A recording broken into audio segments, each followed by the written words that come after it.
We are part of the Fired Up Sports Network of shows. Please check out other Fired Up Sports Network podcasts like the P-Lot Pod, Water Cooler Talk, Bell Smashers, Philly Sports Love and Pain, Drunk on Broad, Beer Battered Sports, and the Fired Up Sports Show, which are available on all major podcasting hosting sites and social media. Also, check out Mark Ramos' Roundup on firedupsports.com, which breaks down the happenings going on with all your favorite local teams. You're listening to Drunk on Broad, Philly Sports Unfiltered!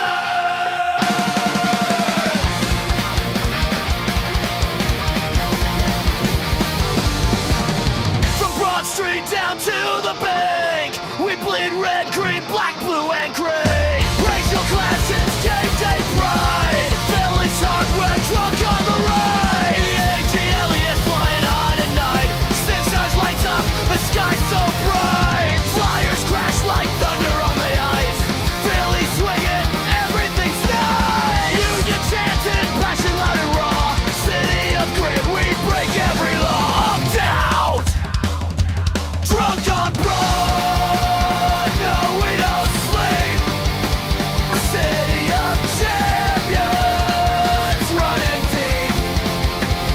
For another round, let's make it loud. Feel it forever. We're Broad Street proud.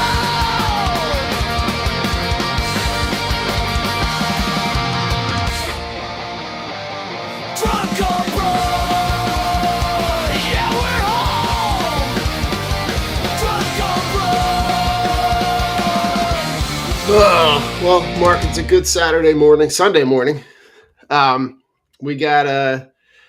We're coming off an interesting game yesterday that was had it seemed like that game had a little bit more juice to it.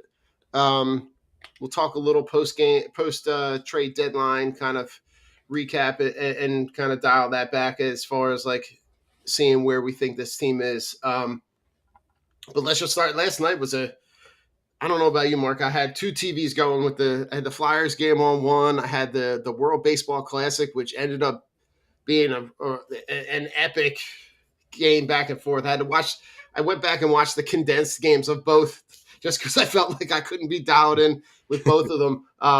But that Flyers game, man, that was you had the game ends 2-1 in a shootout. But really impressed with Dan Vladar in terms of, he was standing on his head because that game very easily, they could have put in 4 or 5 goals.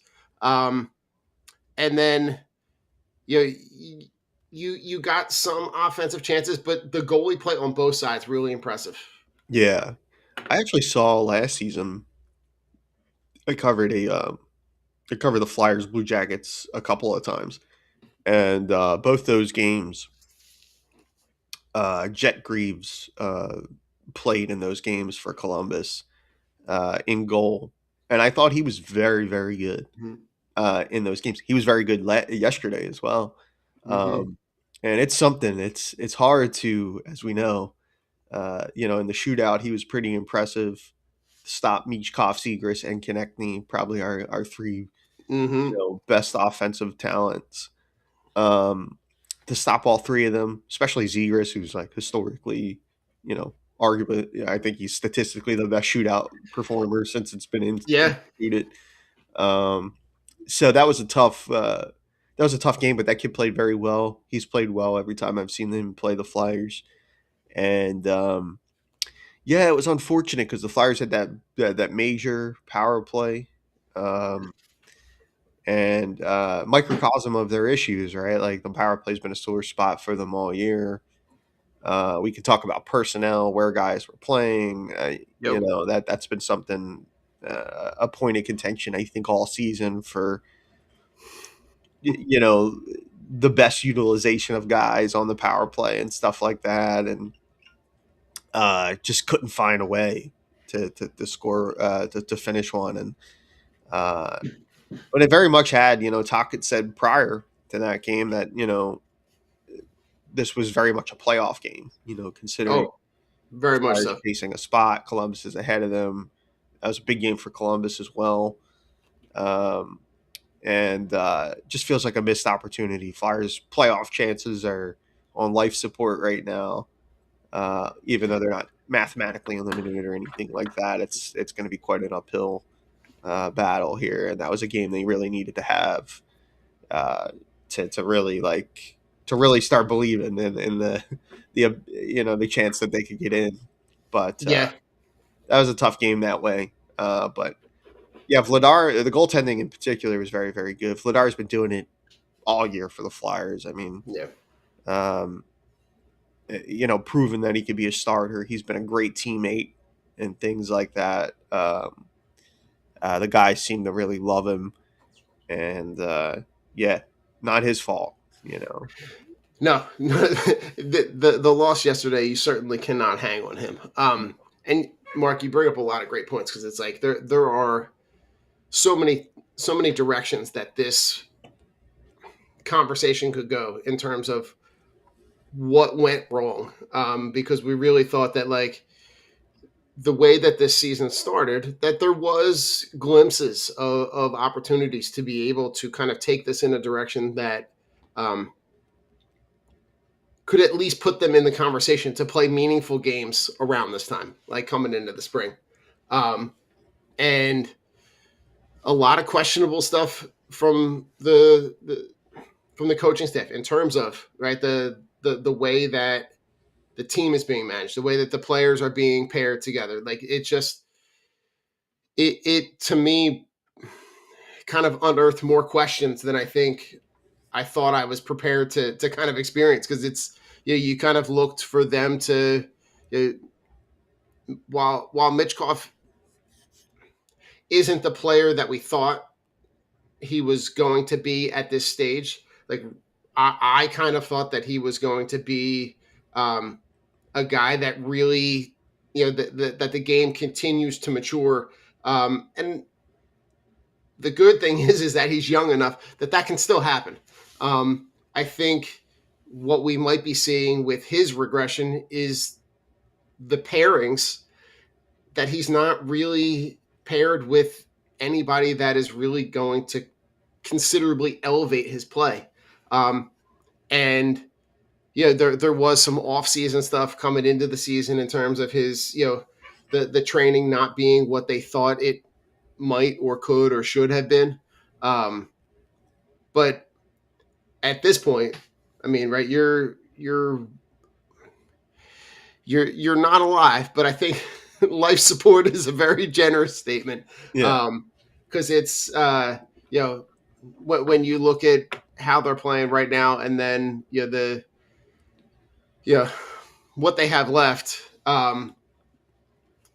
What are the opportunities for some of their young guys, right? Because we're starting to see some intermix of some of their young guys. I know that there's conversation with Martone and as that college season wraps up, is that something that they would consider for the end of the season? Yeah. To start with the Michkov thing, I think, that's a really apropos, like, kind of way to put it, where, like, you're very, it's tough because, like, you see a lot of the online discourse, and I think it's very, very much, like, the extreme ends of the spectrum, Oh, a very la much so. social media, right? Like, that's just kind of how it is on there. But I think, like, um, yeah, like, Michkov has not played to the standard that we've all expected after his Right. rookie season, which was very, very great. I think Talkin and his staff has kind of compounded some of those issues, as you said. You know, spending a lot of time on the left wing versus his the position he's most comfortable playing, which is the right wing, and the ice time and Mm-hmm. it has been recently it has gone up. It kind of sounds as if there was a mandate from the front office to kind of make sure that he plays more. Yeah. But yeah, like I think some of that has been compounded by the coaching. I wouldn't put it all at the coaching. Ultimately, it's on the player. You know, A little bit of lack of maturity coming into this season, maybe not preparing as well, or maybe there was the ankle issue. He was in a car wreck over the summer. Like Yeah. there's a lot of different things there, but I just chalk that, and not in a very like, not in like, oh my god, the sky's falling kind of way, but like I look at it like a lack of maturity. A 21-year-old, he now has gone through it. He knows. We know he's a competitor. We know he Yeah. cares. And this summer he'll prepare and he'll come back and he'll be ready to play. And he'll look like the player that we saw more in his rookie season than we did Yeah. the one that we saw this season. Um, on the flip side, yeah, I would expect at some point for them to get a look at Porter Martone at the end of the NCAA season. I know Yeah. that I've seen it out there before that Cole Knuble, he was a Notre Okay. Dame guy, um, at Flyers prospect, he's the son of Mike Mhm. Knuble, former Flyer, Yep. and he may be signing a deal coming up soon. Notre Dame, I don't think, qualified for the Frozen Four or anything like that, so he's eligible to sign. Right. That's more of like a Phantoms thing. I think he'll end up going to Lehigh Valley Okay. to play. They signed Noah Powell, who was another prospect, collegiate prospect. He was at Arizona State. Hmm. He's already in with the Phantoms. So Mortone, I think, is the guy that probably has the greatest likelihood to play. Uh, Yeah. right away. Um, and I guess it's just a matter of time of waiting to see what happens with Michigan State, how far they make it in Yeah. in the collegiate tournament. But I think we'll see him. We'll see him sometime this year.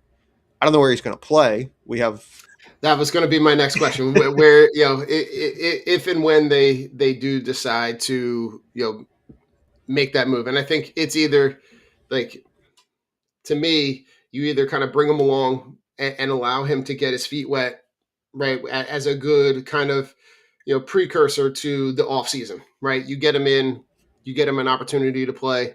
I'm hoping, Mark, that they kind of learn their lesson with you know kind of holding on to guys until it's too late and they get frustrated. That, like, you give him an opportunity to come in to play, and then that way he's working with your training staff, he's working with your strength and conditioning people. mhm. They can set the off season schedule for him. You can give him the opportunity to stay in town, to work with your guys in terms of because I think he's a guy that has the skill level, has the ability to be able to acclimate himself pretty quickly, to the point where it would be astonishing to me if he's not on this roster at the start of next season. Yeah, yeah. I'd expect him to be on the team too. I would definitely have him penciled in for a spot.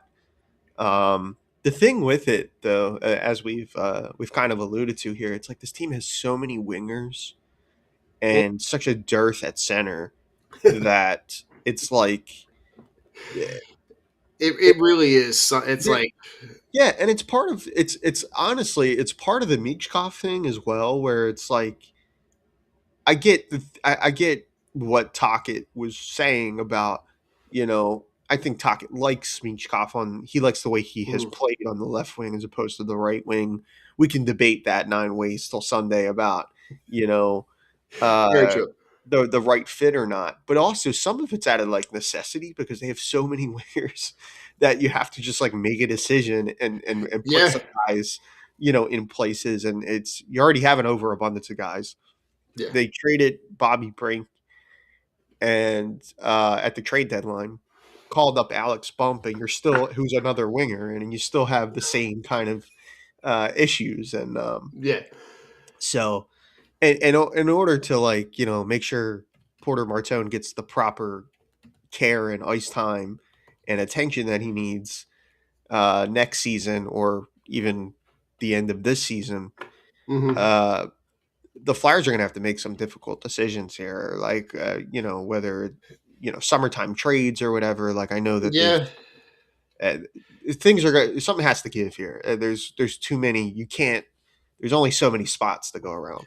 Yeah, and Mark, I think for me, and to kind of partner like this futures conversation with like the trade deadline, and to look at this and go like, one, I think the future conversation with that upcoming free agency, that they were kind of banking on being, like having their choice between a really large group of impressive I say prospects, but players, and because of what's happened between when that plan got enacted and where we are right now, all of those guys either re-upped and re-signed with the teams that they're on, or they got moved and re-upped with whatever team they got moved to. And that that they were kind of banking on and that they had kind of planned for with allocating financial resources to be available in this particular offseason. Yeah. It wouldn't surprise me if those two things kind of pair up together, because you need a number one D guy. You need a number one center. I say that knowing that every team Yeah. is Right. is really like every team is really searching for exactly the same thing Yeah. in order to be able to take that next step. When you look at the teams at the top of the NHL standings and the top of this playoff push, they all have something in common. They Yeah. have solidified at like down the middle. When you look at that number one D guy, the number one center, and being solidified in net, all those teams all have that kind of dialed in and are making those moves around the fringes, where the Flyers really they might need to part with some of those future prospects while they still have value Yeah. to be able to bring in guys that can elevate the play. And I know, Mark, this is the perpetual off-season conversation that I know that we've had at least for the maybe two of the last 3 summers. Yeah. Going into that upcoming Flyer season, that like, they just need the number one D guy and they just need the center, and like, Yeah.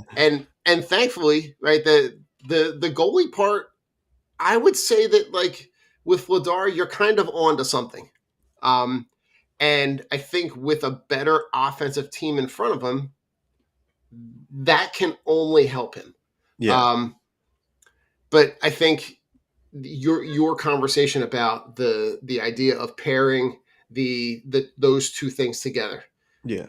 you could see some offseason moves where some guys get moved, where they try to shake up the roster a little bit, because you cannot rely on this offseason to only bring in guys that are free agents, because those guys are not the pool of guys to be able to elevate the level of talent is just not there anymore. Yeah, no, it's dried up pretty quick. For a summer ago, looking at circling this off season as a kind of like, okay, here's like a opportunity to make some changes. Ugh, excuse me, the sneeze there, but Say Mark, we're embarking on allergy season. oh, So it's the I'm worst. right there with you. It's the worst for me too. I have the worst. I'm allergic to everything, so Yeah, uh, you and me both. yeah. But yeah, no. To look at uh, the off season and free agency this season, uh, this was supposed to be like a big time market with a lot of like marquee names, kind of like it used to be, right? Like a Mm-hmm. long time ago, where like you could really use free agency as a way to really, really improve your team, right? But it's not like that anymore. Guys get re-upped in their spots that they're in, or as you said before, they get traded, and then they end up signing extensions where they got traded. Yep. And so it's not like which again I think also like lends itself to the fact that you have to be a little bit more creative Mm-hmm. in the sense that teams aren't typically trading number one centerman or number one defenseman, but you kind of have to um, target, and you have to target guys like at that next tier that could potentially maybe be that, but haven't figured it Right. out for whatever reason. Um, kind of, kind of similar to how the Flyers traded and ended up with Trevor Zegras. A player Very that much so. had kind of fallen out of favor in Anaheim. It just wasn't working there, and you end up acquiring him. You have the means to get his game in order. You have the ice time. You have there's an opportunity here for him to really get a lot of special attention, and then he came in and proved you right that he could come in here and be a bona fide top six scoring line player. Right. So that's kind of like what you have to. I think you have to do now, and Briere and these guys have to. That's on them to figure out a way to kind of get creative. It's this season will be a franchise record for consecutive seasons missing the playoffs for the Flyers. Um, Ew. so um, they're setting a record in futility for this franchise this year, and Oh, it's Mark, that's I brought the mood down. I think. oh man, here's the thing, is like you know that stuff's happening. I think we would be remiss if we kind of were like, I couldn't, but like to hear it, it really does make you pause and be like, where and how did it go so bad so fast? So like, because it really does feel like that. It's like, Yeah, like it's just it's and I think at the very least, Mark, it's so disappointing. yeah, That's the thing that bothers me. It's like it's so disappointing to know that like it has been a really long time since this team has played truly meaningful games. yeah, yeah, and And to know what that building was like when like those like because you and I can picture it because it's not it's long ago, but it's not that long ago that we don't remember it. right, Like you got the entire arena with the orange dim lights, with the orange t-shirt, give the t-shirts that are on the back of the seats for every home Mhm. game, that the building is like standing room only. Yeah, And we know what that there is something about playoff hockey.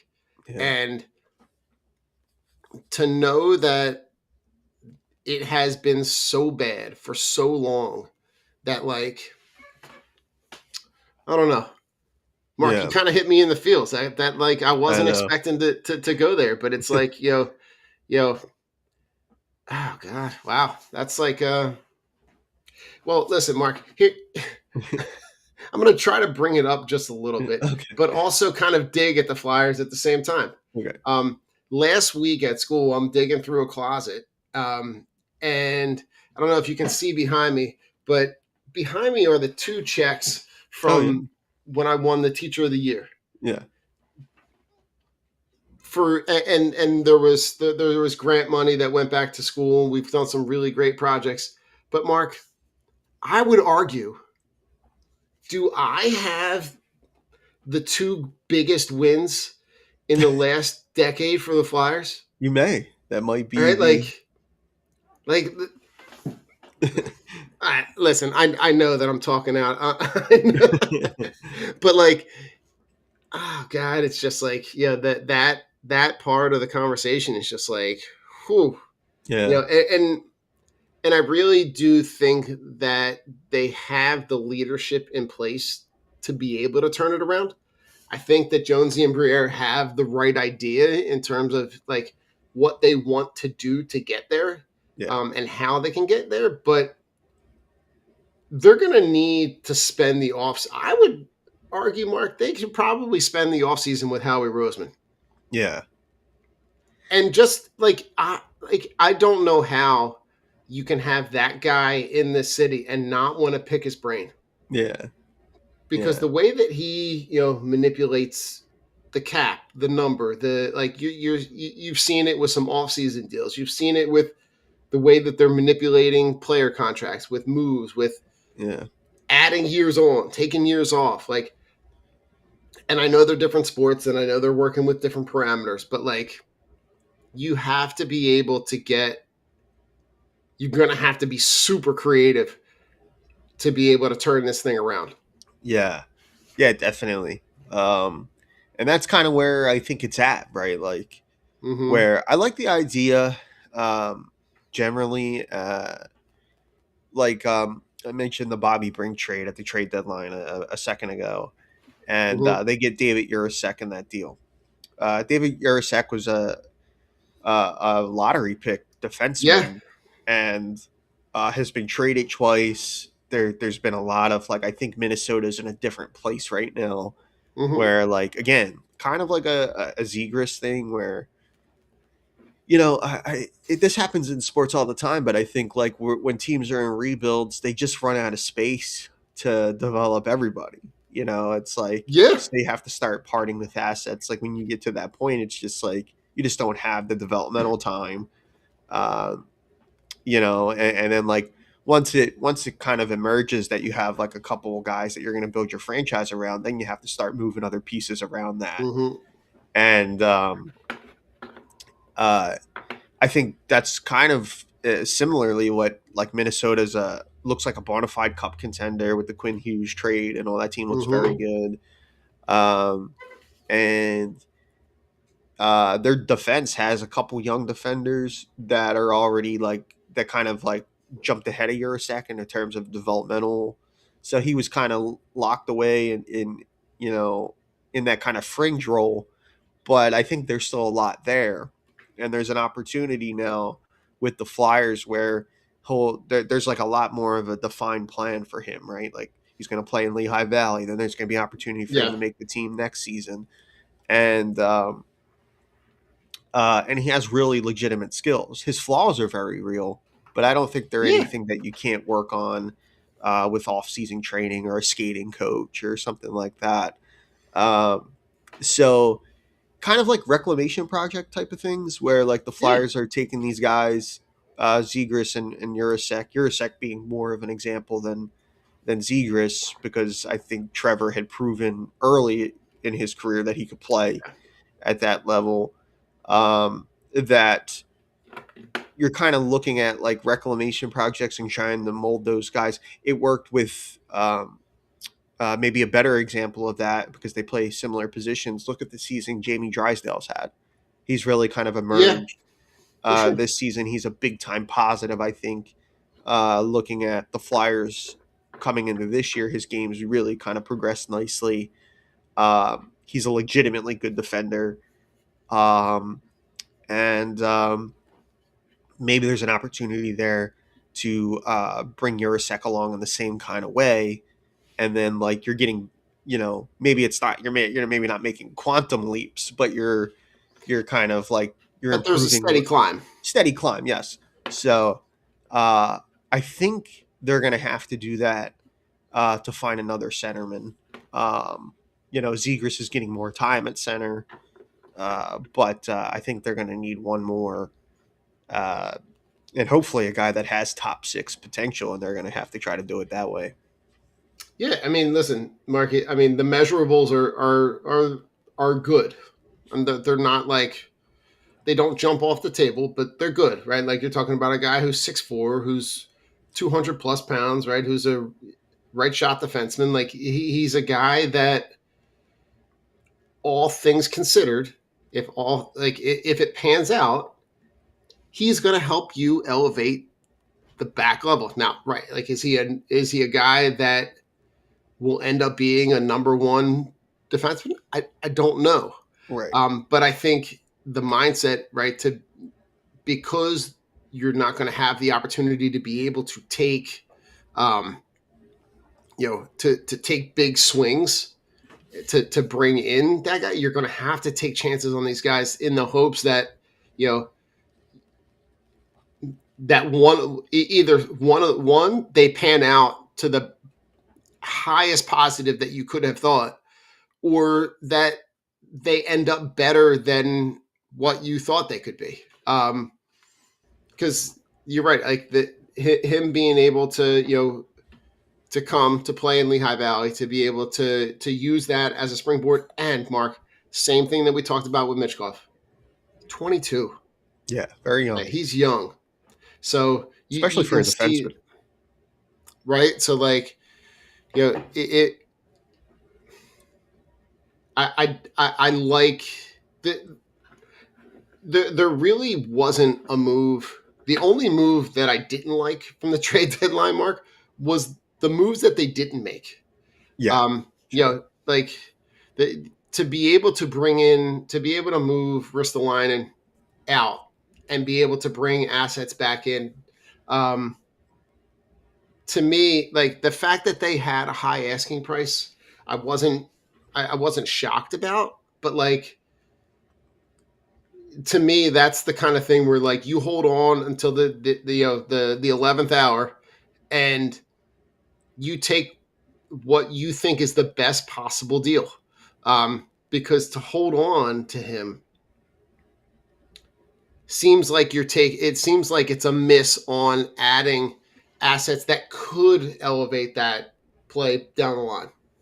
Yeah, the Ristolainen thing was tough, especially with the fact that you want to talk about like trading a guy when his value's high. I mean, Ristolainen had been arguably might be his one of his better seasons with the Flyers. You're coming off a Mm-hmm. year where he won a bronze medal with Finland at the Olympics and was a big Mm-hmm. part of that for the team, For sure. for his country. Like, and a lot of people saw it because the league was paused and there was no hockey going on. So there was that the hockey world was paying attention to that. So here's an opportunity now, and then also Ristolainen, the Flyer, like the perspective from like the Flyers, I guess, is that okay, yeah, like we don't have to move him. He has a year left on his deal. We'll hold on to him until next deadline. But this is the best year he's had with you, and it's also Yeah. he's also had he's missed a lot of time with injuries and things like that. Mm-hmm. So now you're running the risk that you may not, yeah, you may be able to feasibly trade him next offseason, provided he can have a year similar to the one he's having this year. But also, you're kind of gambling on the fact that he'll even be healthy Right. to trade, and then you'll get nothing, Right. So, And that's like that year of team control also holds value. yes, Right. Like for that's other like teams, that, yeah. like to be able to come to the table and say, hey, not only are you going to get this guy for you're getting a full year plus. Yeah, Like the fact that like that part holds value, to say like maybe that's the ability to bring, like maybe that extra year of control brings in an additional pick or an additional prospect that next offseason that same deal is not on the table. right, And the likelihood that he is playing better and is playing more right, is so unlikely that like to me this seemed like you had the opportunity to take advantage of the best possible scenario to get the best possible return on this guy. And in my mind I go, you're holding on to him for what? right, Like for a team that's gonna, the most likely scenario is the fact that they missed the playoffs. right, um the chances of this team putting together a run between now and the end of the season to be able to jump a number of teams, to yeah, be able to just be in that like barely scraping into the playoff yeah, picture is it's not a 0% mark, but it's pretty close. yeah. if you sneak in, I mean, no matter who's going to make that final wild card spot, you're probably going to get stomped out by the Hurricanes. I mean, like Yes, probably. You know, hockey's as random as any other sport in the for world, sure. but I mean, if we're talking about like the likelihood of something, like you're probably going to get beat by the Hurricanes in round one. So, and I'm a believer too. Like I think that playoff experience definitely matters for guys. So I'm not trying to Mhm. to minimize that, but um, I wonder The what opportunity for that scenario that you're talking about yeah, was last year right, when you were like right on the verge, and then that trade deadline they trade away assets, which was also hard to argue with because you were like, well, this team really isn't at that stage, right, so they are going to maximize. Like there were guys that they traded last trade deadline that it made sense, right? Like you're maximizing assets, you're yeah, going to get other guys ice time, you're going to get the opportunity to see what you have in some of these prospects. But you saw after the trade deadline, right? The play drops off. They take a nosedive in the standings. They're not in the conversation for a playoff spot. That opportunity was last year.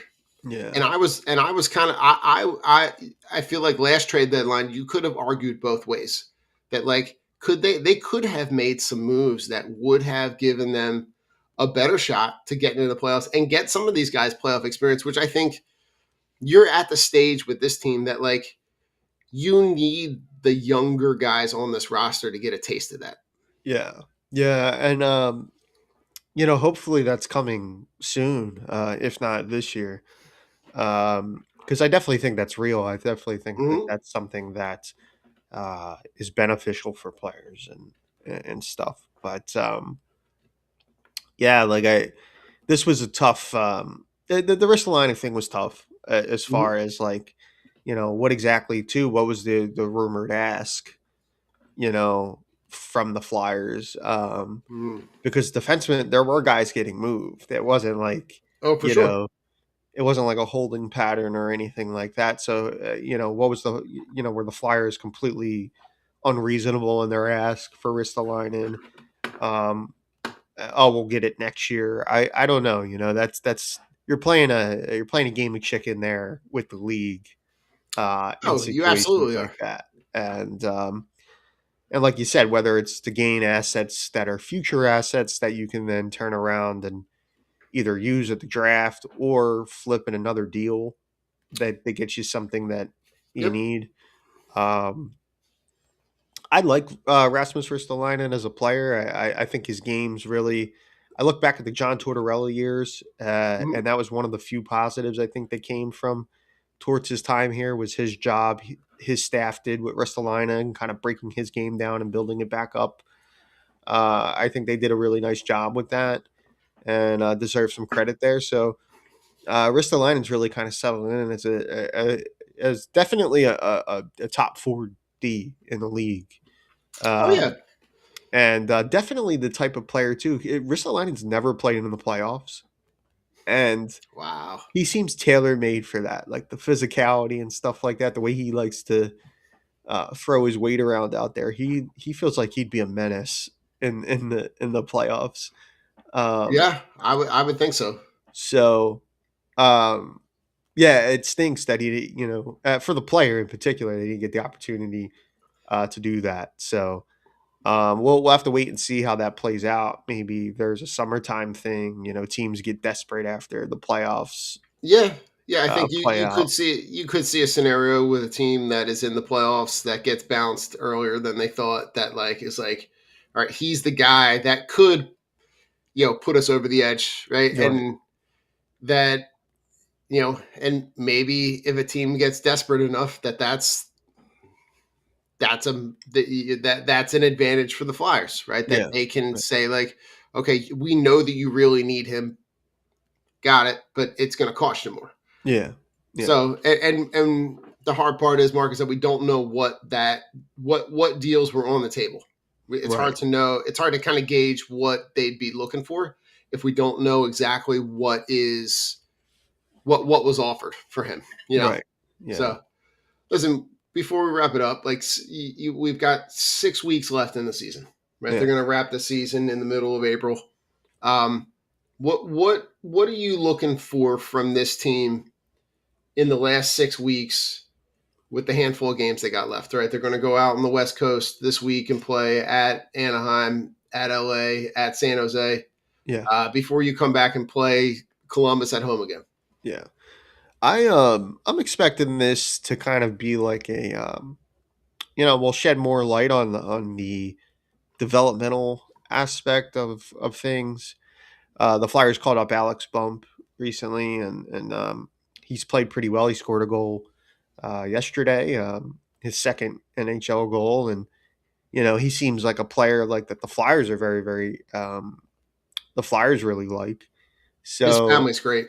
oh yeah, his family, kind of following him along, and just everybody, cousins, uncles, like aunts and uncles. What a cool For sure. thing, and to score in your debut such a pretty goal against Pittsburgh. Um, they don't always look like that, but he can really kind of tell a story of, oh yeah, I curled and dragged this thing and ripped it. Like you can There's kind been a of, couple of pretty goals in the NHL over the last couple of days. yeah. So I'm excited to see him the rest of the way here. I think he'll be here with up with the Flyers, guys like Denver Barkey, who really kind of like, for a game that kind of really had like playoff implications, had that playoff atmosphere. I mean, Denver Barkey's tiny, but He's scrappy. he don't back down from anybody. and, No. I really like seeing that from him. I think he's going to be a fun player to watch here. Another young Mm-hmm. forward that I think will be in the mix next year to be on this team, and I know this coaching staff really enjoys him.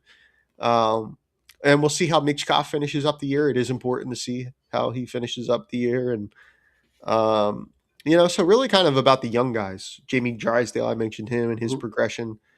So I want to see how those guys do, and if they, it always depends, right? Like Oh, if for sure. if you're winning games and people will be like, well, they're messing up their draft position. Well, it's like, to me, it depends on who's carrying the weight in those games. Like Yeah. if it's the veterans, then okay, I can kind of I can understand. I have more of a sympathy towards people when they're like, all right, well, Right. yeah, they're kind of like the draft stock's getting jacked up here. But if it's like the guys that I mentioned, if they're like kind of carrying it here, or they're contributing to the team positively and it's helping the team win games, then Right. like I have less of a problem with that, because those guys are going to be here, right? Like the Michkovs, the Yeah, you're right. Barkeys, the Jamie Drysdales of the world, Alex Bump, Porter Martone, if we do see him and he comes in and Yeah. produces, like those guys are the future of the franchise. So if they're carrying the load and carrying the weight, then that's important, because then it's like, okay, we know that they're not just projects or prospects anymore. These guys are legitimately ready to help a team win hockey games. So that's important to me, to see how those guys play, and also if they're contributing positively to winning hockey games. I think that that's something they can definitely, for themselves individually, carry into the offseason, into their offseason plans, and then be Nice. like, okay, well, when we get in next year, yeah, we're going to push, we're going to not only get to that playoff spot, but we're going to make it this year, that kind Right. of thing. So, Yeah. I mean, I'm curious. I'm curiously optimistic. I'm kind of approaching this season like the last couple, right, with no expectations and just kind of hoping to see. I'm really looking at the young guys. I yeah, want to see um, what they can contribute. What does the play look like? How are they meshing with the guys that they're playing with? And I think that's where that interchangeable part of the line could kind of put them in some uncomfortable situations, and we'll really kind of see what their play looks like when they're put in those uncomfortable situations. yeah, One thing I wanted to run by, and it just I didn't have a chance to look it up last night, but the scenario with the first Flyers goal where the puck goes in, but the play doesn't stop because it wasn't identified on the ice, right? Play continues. Yeah. What happens if in between that time that goal was scored, but the play isn't stopped because they're not sure? Yeah. And what happens if another goal is scored Yeah. in between then and when the play is stopped to review the play? That's a great question. I don't Like, do you put 2 up on the board? Yeah, that's a great question. I don't know. Because usually if a puck goes in, Toronto's pretty good at flagging those, where it's like, whoa, and then the horn goes off. Like And mid-play. yeah, mid-play and they stop it. But that's a great question. Like, or like if they don't identify that a puck went in, and in between that time that Toronto flags it, like the same team scores again, like if it's like a mad scramble and they pot another one, like, and then it's Right. like, hey, we scored twice actually. Like, Right. that's a good question. I'm not really sure. I guess they look at it as like one extended play. So maybe you don't get, if a team comes back down the other way before it gets flagged for a review, and maybe you just don't get the goal. Like I'd have to look at the rule book. There's definitely explanations for that, I'm sure. I'm sure. It's one of those things, Mark, that like I was thinking about it, and then like I couldn't look it up last night. It was just like, and then I'm thinking about it this morning, and I'm like, I couldn't even figure out like what to type to be able to search it, to see, like, to be able to get like the right, and then I'm worried like, all right, well, I'm also looking at the internet, which is full of misinformation at this point. So like, I don't know, like trying to figure out like what is legitimate information, what is reliable. Yeah. But like, it just dawned on me that like, I was like, oh God, like what would have happened if like either team scored in that spot, right? Like if like Columbus goes down and scores again, or if the Flyers score again, that like, is it nullified? Is it like, I just was like, I don't know. So I have to, I'm gonna use that as homework. I'm gonna look that up, and then our next show, I'll give you an answer on that. Very nice. Because I know you can find the rule book on the NHL website, so I'll have to just kind of combing through it. Yeah. 37-C subsection, Q. Yeah. So I'll get an answer on that, because now I'm curious, because I'm not sure, because I know like Toronto's big at, like, they're good at usually flagging that stuff relatively early, but sometimes you see play carry on for like another 30, 40 seconds. Yeah. Before they're like, or they wait for an actual stoppage where, then they go over to the headset and they take a look at it. So gotcha. All right, Mark, that's your homework. I'm going to give you some extra credit too. Okay, cool. If you can find a real game scenario where it happens, I'm going to give you extra credit for that. All right, perfect. Yeah, there we go. I'll do that. Listen, we'll be back on the other side of this, talking all things Sixers. So we'll be right back.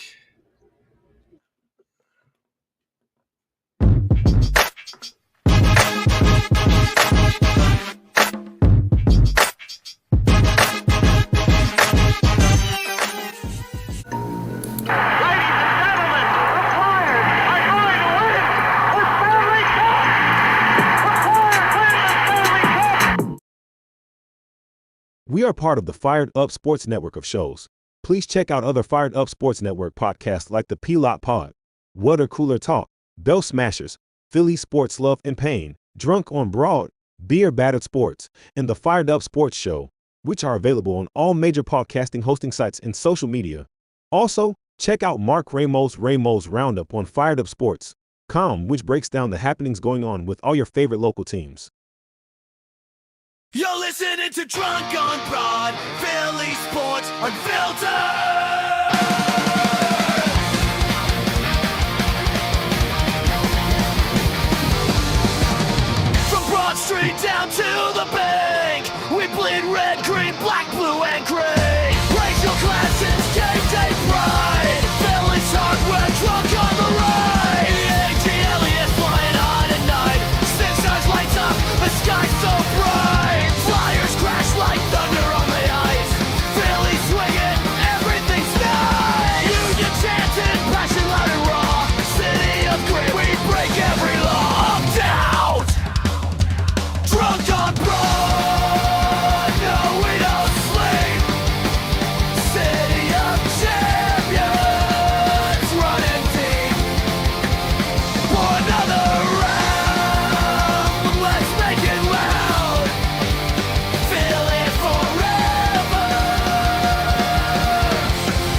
We're Broad Street proud.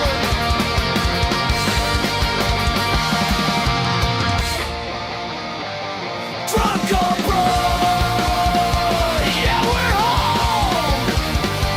Drunk abroad.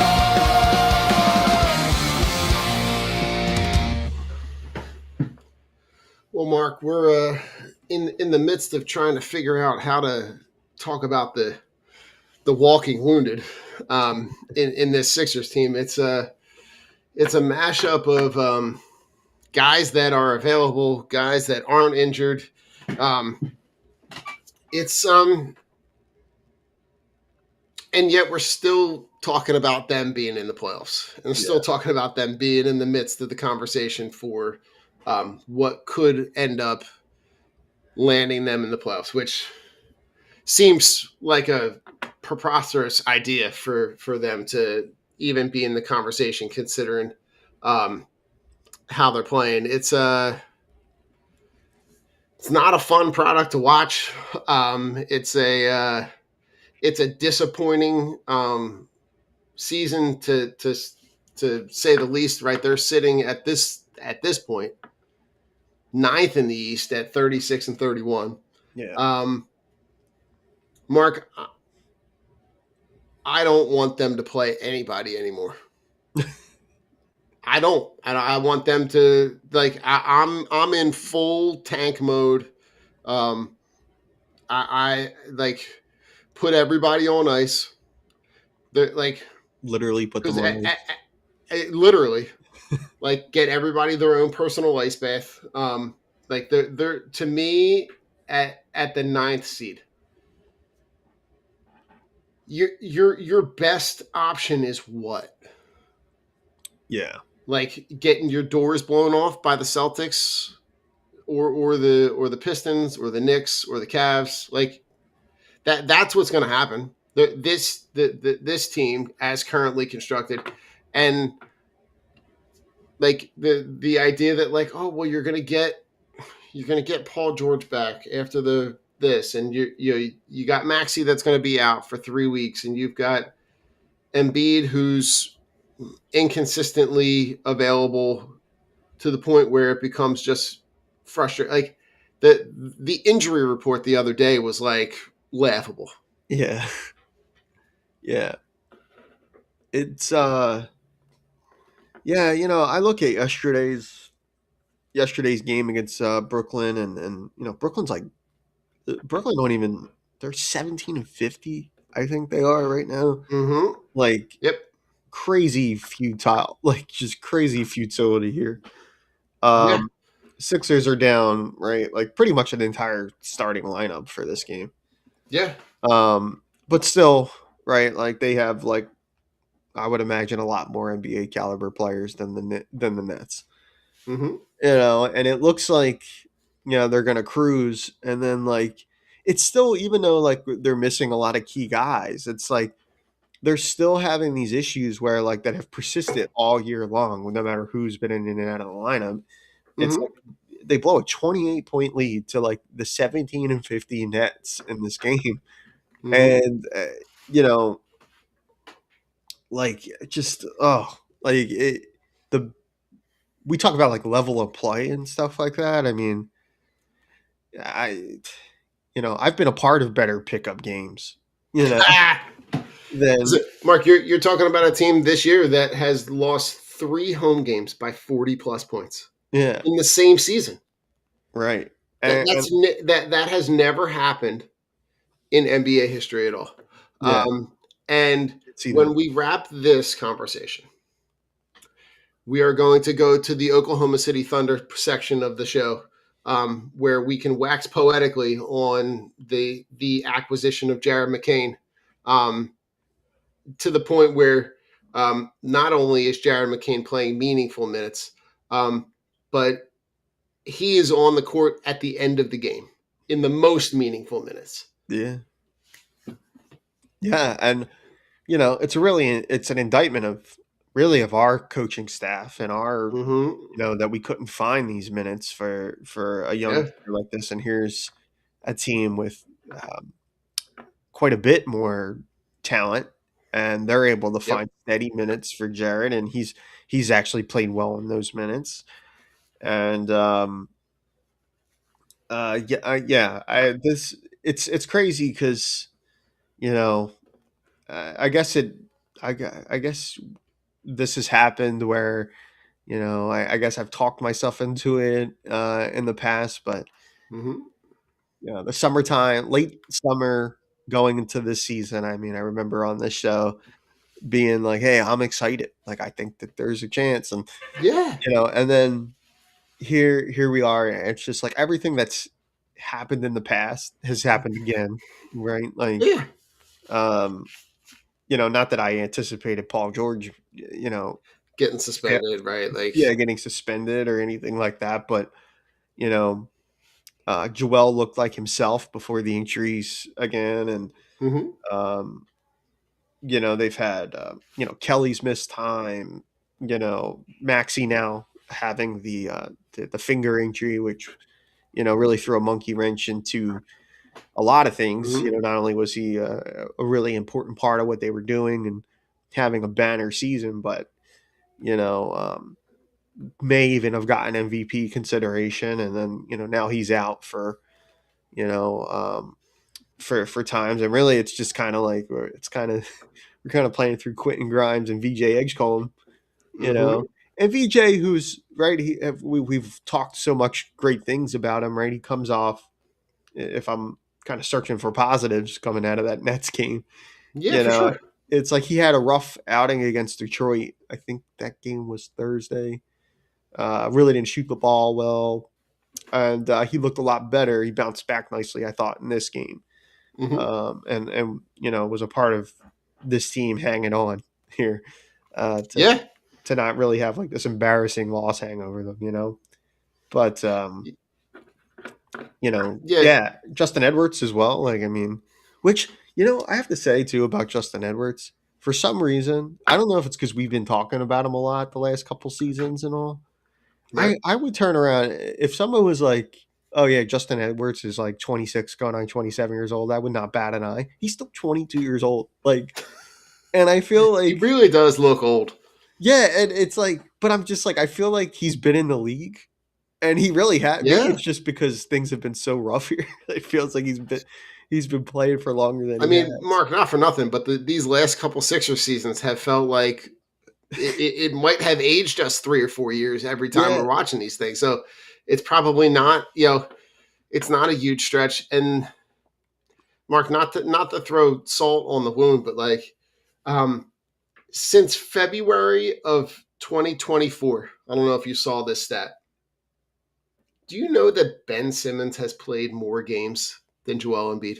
oh God, no, I didn't know that. That's depressing. Ben Simmons in that time since February of 2024 Yeah, has played 59 games. Joel Embiid has played 52, man, that's unbelievable. which is wild. And not for nothing, Mark, but I'm pulling up the basketball reference page. Ben Simmons last played. I'm not even going to say meaningful, right? Yeah, Because the last time he played in an NBA game was April 29th of 2025. wow. So that makes that stat even worse. Yeah, And that was a playoff game against Denver in which he played 4 minutes and 42 seconds was he? It was at the Clippers. Was that with the where he was? Clippers. Yeah. Yep. He was with the Clippers playing they're playing Denver. Hmm. So Wow. like as much crap as we've sat here and waxed poetically on how much we loathe Ben Simmons. Yeah. Um the you know and earlier on in the season, Mark, I would argue that Embiid kind of embraced this new role of like taking a back seat, really kind of handing the keys over to Maxi, playing, kind of like second tier player to, the combination of Maxi and Edgecombe and Paul George, and like really being that second tier support player rather than like feeling like he had to own the ball on every possession. Yeah. But it has the coaching is something that has really lacked a desire at all for me. And I look at like I heard someone talking about it was a betting guy and a guy who bets basketball a lot, and I can't remember the guy's name, but like Yeah. he was talking about the most sure bet is the Sixers third quarter. Oh, If you yeah. can bet them to be outscored in the third quarter, Yeah. it is the most secure thing. He's like, I could put my next 10 paychecks on it because it hits at such a high rate. And it didn't dawn on me until he said it. And then I started paying attention to it. I'm going, oh God, like I don't know what happens at halftime. I don't Yeah. know if if they're taking gummies at halftime. I don't know what happens. I don't know what the message is, but like they come out so flat in that third quarter. And any games where they have the lead or they have an opportunity to look at, really kind of putting their foot on the gas and really pulling away in the third quarter, man, did they let teams back in, give up leads, play sloppy, turnovers, and then the other team just kind of like there are times where they're getting outscored, like they're putting up. There were a couple of times, Mark, where they're putting up single digits in the third quarter, Yeah. Yeah. which is It's wild. it's incredible. I think maybe very early on in this show, we had talked a little bit, maybe I think about that, like about their halftime, third Yes, quarter yeah, issues, and but I mean, this has kind of been like a snowball effect with this, like where this has been all season long. Like they haven't been able to put a pin in this at all, and um, that's gonna make them tough, like because then like how you know if they're going to end up, which like in a higher seed or a play-in mm-hmm, situation, we know playoff basketball does change, right? Like mm-hmm, the half court offenses become a little bit more. It's not as free flowing and as open. So it's like, mm-hmm. like I don't know if that like helps or hinders the Sixers, like coming out of a second half, but Mm-hmm. I want to say it's on like I want to say it's coaching because like you kind of have to. I mean, I don't know. Maybe it's not. I where like maybe you're not saying anything at all to guys coming into the halftime, or maybe you're like I don't know what the answer is with that, but the fact that they come out and they look so unprepared for like even another run, like if you're having like a really good first half, I would imagine that at least the message or the feeling in the room would be, "Hey, expect a run here," because basketball is a game of runs, right? Like they're going to Yep. have like, "Oh, expect a run here from them," whether it's like an 8-2 or Mm-hmm. something like that, a 10-2 like Yep. run. But let's we're not going to be able to stop it entirely, but like, hey, like they're going to hit some tough shots or whatever it is. Right. But I mean, like the scripts in these games just get completely flipped, where like they have these large leads and it's like the like how volatile it is, is pretty wild. They blow some pretty stacked leads. Are you ready? Are you ready for the statistical data, Mark? Yes, I am. Okay. Their point differential in the third quarter in this season Yeah, minus 285 in the third quarter. 285. Oh my god. Okay. They're being outscored by an average of 4.4 points in the third quarter. Their team ranks in their third quarter scoring. They're averaging 26.2 points in the third quarter. That puts them fourth worst. Oh man. They're the fourth worst scoring team. Their their rebound differential minus 85. Oh my god. Um, We're getting and it's like dominated. right, Mark. This is the one that's gonna just make you shake your head. This performance is roughly 100 points worse than the next worst team. Oh man. Wow. Like it's something, right? And I'm looking, and this is something I'm looking at on StatMuse, which is like Yes. their stuff is pretty reliable. It's just it's something that, like, to me, this is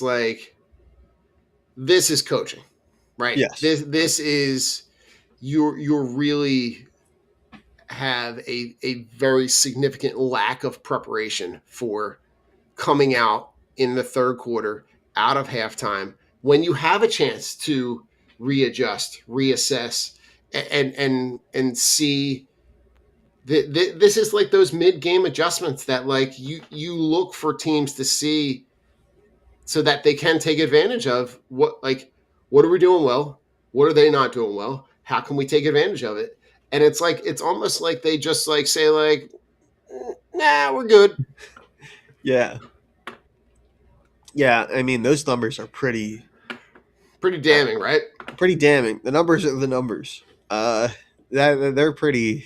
Yeah, the I don't know. math I is don't know. mathing on that one. Yeah, I don't know that we need a whole lot of evaluation on that. I mean, like that's like It's minus just awful. 285. Like Yeah. Jesus God, like you got to be pretty damn bad. Like you got to like stop playing entirely, like to put up a number Yeah, like that all year. Like for sure.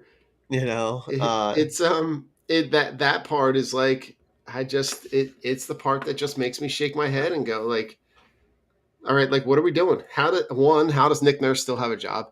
Two, how is Daryl Morey still employed?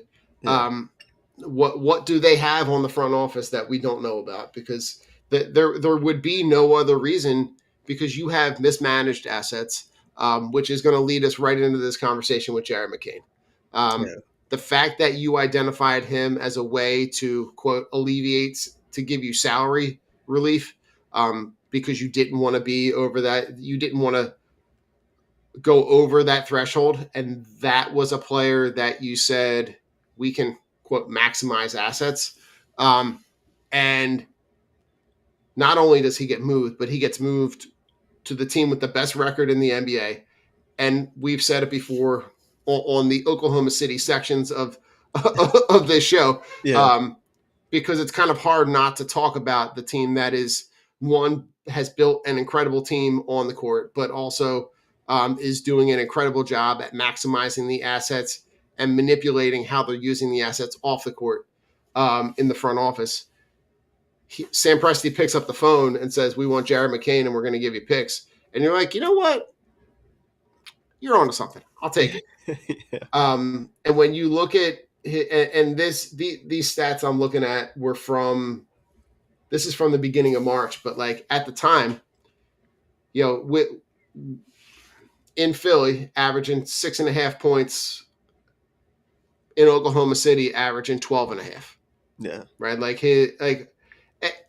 I don't have to go through all the numbers, every statistical category from yeah, when he was in Philadelphia and what he is doing in Oklahoma City. Everything has improved, right? yeah, He's got the second most 20-point games off the bench in the entire NBA since yeah. joining Oklahoma. Like it's frustrating, because it's like, and now with all the injuries, Mark, he's a guy that you could have used You right could have now. used them. Yeah, yeah. I mean, to like you said, like to use a young player like that you invested like a first round pick in, um, to kind of alleviate the cap pressure. I would have thought too, like that you would more be looking at like that wouldn't even have been an option for the Sixers. Like that you would have more looked at like veteran contracts to move in order to Mm-hmm. stay under the threshold. Um, but I get it from the business perspective of like you don't want to pay, like this happens in baseball too, like where like you don't want to pay the tax if you're not like very competitive or a playoff team. Like it's like one of the worst things you could do is like pay the tax but not be able to like make it back in playoff revenue or anything like that. Like Mm-hmm. that. So from a business perspective, but it's just like to use a young player like that to do that just seems like malpractice. And yeah, like you said, like I don't know how that doesn't stick out more as like, you know, stick out in the sense that we're not talking about Daryl's seat being hotter. Um, so I mean, Mark, his seat should have gasoline on it, yeah, so right? Like it's I don't know. It's frustrating because it seemed like earlier on in the season you had a decent rotation, right? Between the yeah, four guards that you had, between McCain and Quentin Grimes and Edgecombe and Maxi, you have a really great balance of guys that really at those two guard spots could be interchangeable. They yeah, all seem to be able to kind of play alongside one another, depending, no matter who was on the court. And I look at that and I go, like, you had older guys on the bench that you could have moved that wouldn't have affected the trajectory of this franchise moving forward. yeah, And you essentially saw him for a year and a half and said, no thanks. Like it doesn't make a ton of sense to me, to look at, and it also, Mark, at the same time reminds me how far away they are. yeah, When you look at, the Celtics getting Tatum back, and they're, in the they're in the midst of making what will end up being a really strong playoff push, and it wouldn't surprise me, if the veteran leadership on that team is able to kind of take down a young and up and coming Pistons team, which has yeah, been really impressive. From, it looks like they have the chance to go, like, bell to bell with leading the East, and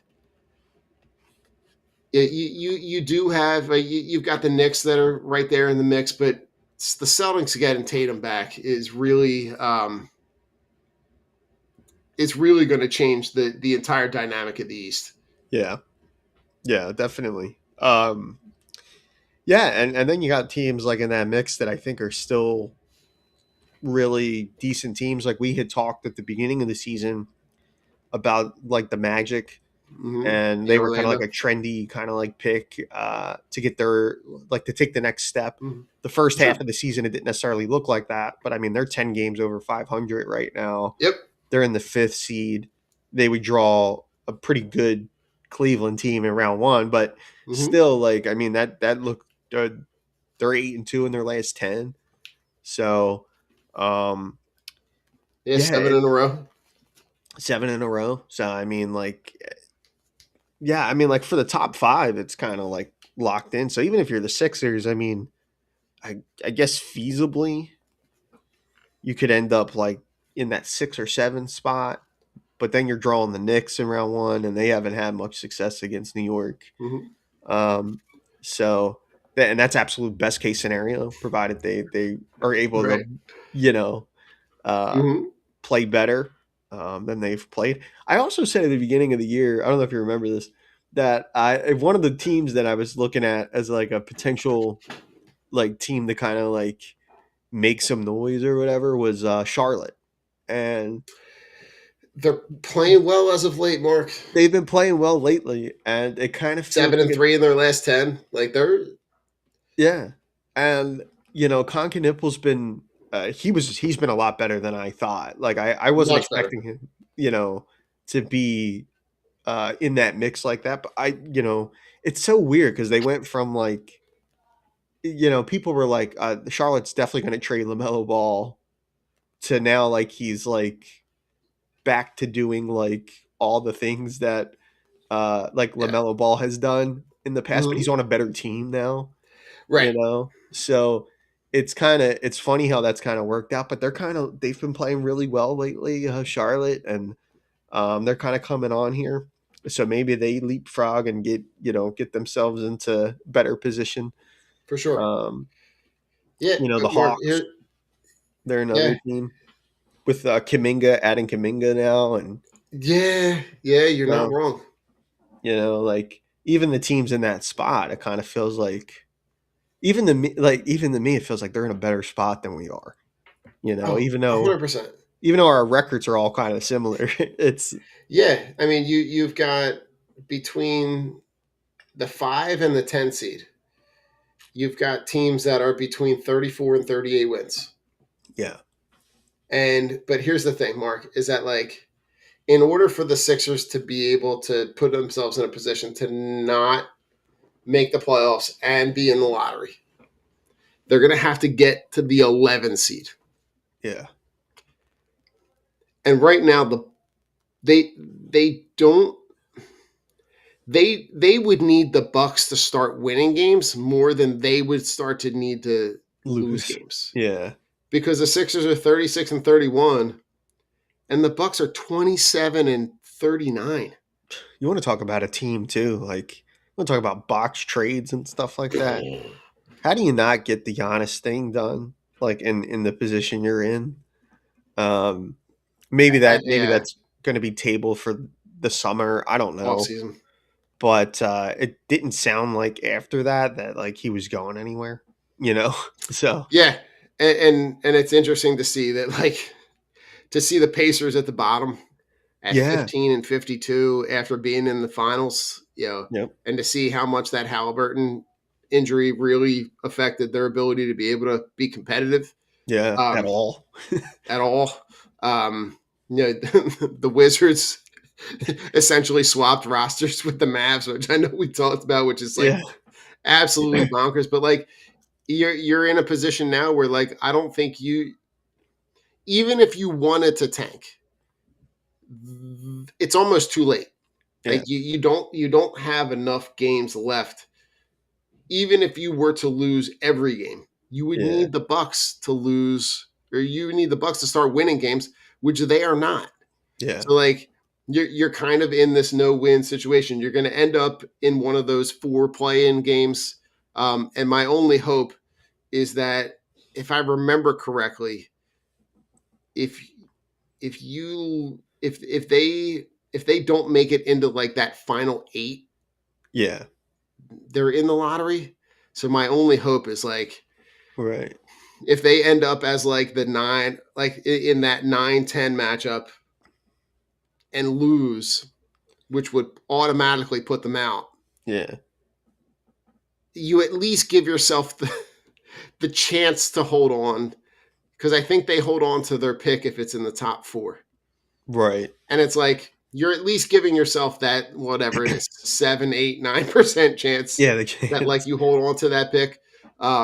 Because I think if I remember correctly, I think anything outside of the top 4, you're out Yeah. and you lose that pick. It's Um, crazy because I mean, like, we're in this position now where like this is kind of where we were pre-process years, and right back there, unfortunate. Mark. And what's crazy about that is that there's actually like Maxi's like a bona fide all star level Yeah. talent. VJ Edgecombe looks like he's brimming with potential. So like the Mm-hmm. team isn't necessarily like devoid of building blocks, but Yep. everything around them is so messy and chaotic. So that's like the difference between where we were previously. But Yep. the results are kind of still the same where it's like I think ideally you would want to build around those guys, but we're so the return on the investment on the Embiid contract and the Paul George stuff, all that stuff is kind of like hindered their ability Yep. to actually like you can't. They're not even tradable. Like I No. mean, Joel's not tradable on that contract. Not with the uncertainty with his health. I mean, um, which is wild because I'm also thinking at the same time, well, like you mentioned the Wizards, it's like, well, Anthony Davis has been traded and he's always hurt. So I don't, Yeah. maybe, you know, You would end up needing someone to take advantage of that, but it's like you're kind of right back where you're picking up right back at that Sam Hinkie era with like, but also with nothing to show for it, and yeah, that's the part that I look at and I'm going, you really the close that they got close on a handful of times. And that Kawhi Leonard, that quadruple doink that night in Toronto. Yeah. The series the following year with the Ben Simmons, the botched layup against the Hawks. The James Harden, missing the opportunity to kind of put the Celtics away, and you let them hang around. And here's the irony in all of it, Mark, is that in that post trade deadline interview, it comes out that Daryl Morey was trying to accumulate assets to go get Kawhi Leonard. Yeah. There's your problem right there, right? You're trying to accumulate assets to be able to go get another aging superstar. Yeah. Yeah. And like I love Kawhi Leonard. Like I've enjoyed watching him all these years, and it would be Yeah, awesome. Any other time in his career, I would have loved to have had him. But yeah. it's I like, mean, listen, Mark, 5 years ago, yeah, 100%. yeah, it would have been like no brainer. Do whatever you have to do to get it done. I want to see this guy play for us. But it's Yeah. just kind of like, um, I don't even like understand like why He- they would be even considering that at this point. Like, other than the fact that it would be like, well, hey, like if it all blows up, which it probably will we're gonna start over anyway. So it's like, but yeah, like you said, they have nothing to show for it. Um, I mean, Mark, that they haven't been this whole era, this whole process era, never made it out of the second round. yeah, not one Eastern Conference final appearance, not never got over the hump to even we never got to see any. I know we had said on the previous show, the Flyers show, where I'd kind of bummed you out a little bit with some about the lack of playoff success. The Mm-hmm. last time the Sixers were in the Eastern Conference Final, I was in third grade. I'm 34 years old, God, and I mean oh my like, goodness. and I love basketball. I grew up like I played growing up. Like Mhm. it's a shame to like have that and that Iverson era team like that made it that they had just recently not that long ago honored the '01 team. And those Right, guys, a hat lot of back. those guys came back, and I was just like, man, like it was that long ago And that they were like, here's the thing, Mark, is that the best thing to come out of this season was them bringing those jerseys back. yeah, But yeah, like to be able to bring that back with such a letdown of a season yeah, really is just like I don't know. I have a hard time.